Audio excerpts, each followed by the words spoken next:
Alright guys, working on the car again here. Fixing the sins of the previous owner, as Mr. Heavy Chevy would say. See here, some tin, just riveted over. A huge hole that was there. Alright, so basically I'm replacing this whole quarter panel piece. See here where the rivets were and everything.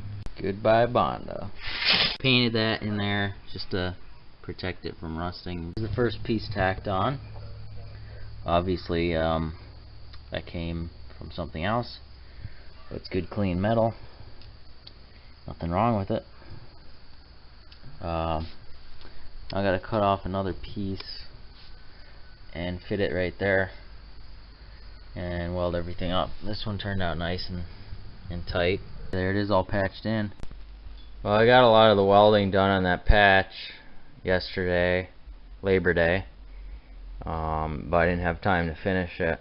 So hopefully over this week I'll get some fillers spread out on there and start sanding. I got a couple other spots to do on the car before I can paint it. Look at these bees keeping me company. They're everywhere. Camera might not pick them up, but they are everywhere, and they are not honeybees. Well guys, I found another free mower. It's an old Cub Cadet Series 2000. It's got the Onan 14 horse in it. I haven't tried it if it turns over or anything, but it's pretty interesting. You know, it's got a drive shaft. It's a shaft driven mower, so it's got a drive shaft. Be a pretty good drivetrain to use for like some kind of go-kart or something, or maybe it can make a mud mower out of it.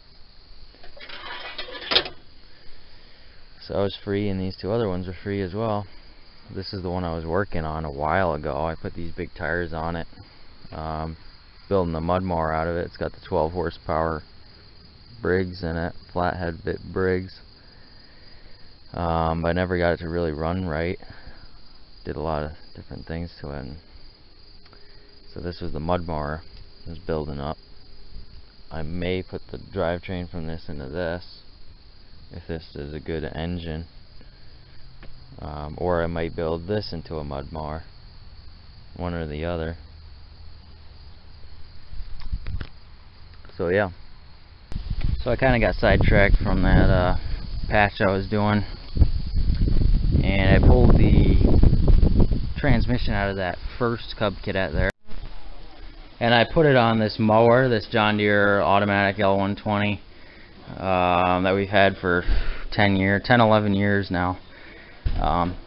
The rear end transmission, whatever you'd like to call it, blew on it a few months ago, so I decided to make that old Cub Cadet work.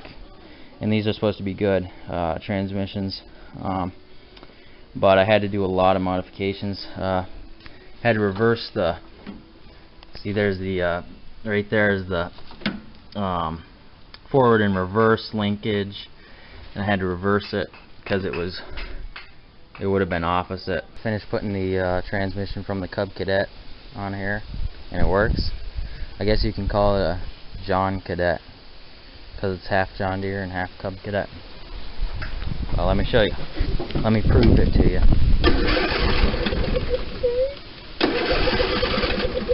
Let's get started here.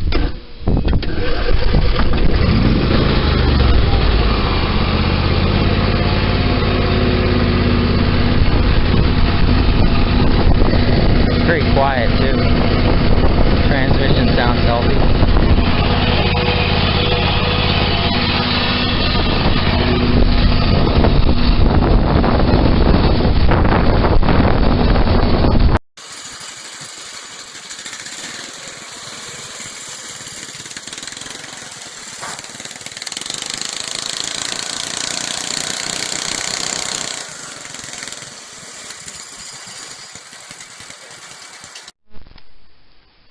So after I clean up the shop a little bit, sweep it out and everything, I'm gonna pull the old caddy in here and finish that patch. Get some filler spread out on it, start sanding, get that all sealed up. Alright guys, so I'm gonna do a little bit of body work and throw some paint on this just so it's all one color. You got like a purpley color over there, you got black, you got blue, you got all kinds of colors on this, and I want it all one color, and it's gonna be black, either flat black or gloss black, and I want you guys to decide.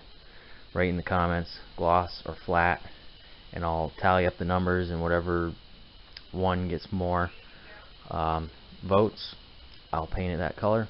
I'm leaning toward flat, but I also kind of want to go gloss black, kind of look original like. I also really like that flat hot rod black. So you guys, let me know. Not bad, not bad.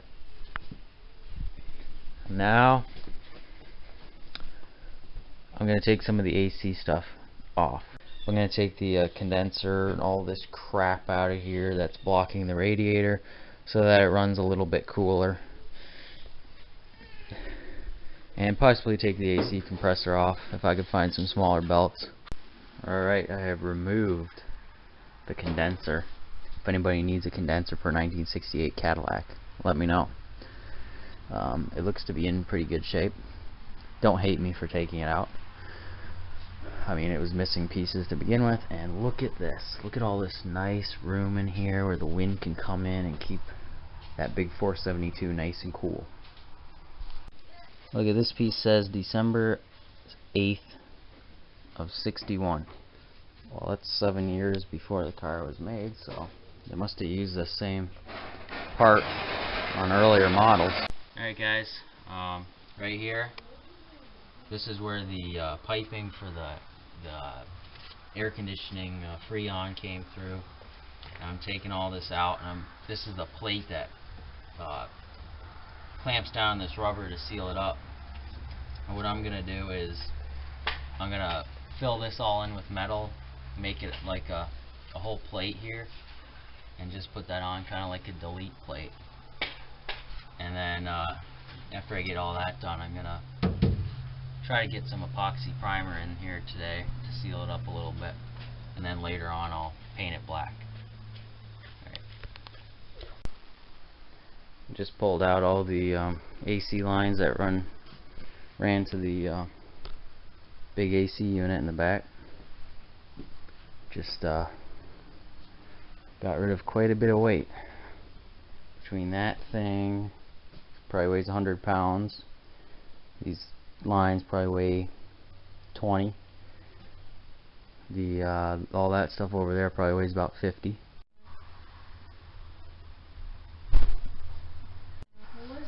This is what I'm going to use to paint the trunk. It's good stuff, just a little bit expensive, but it goes a long way.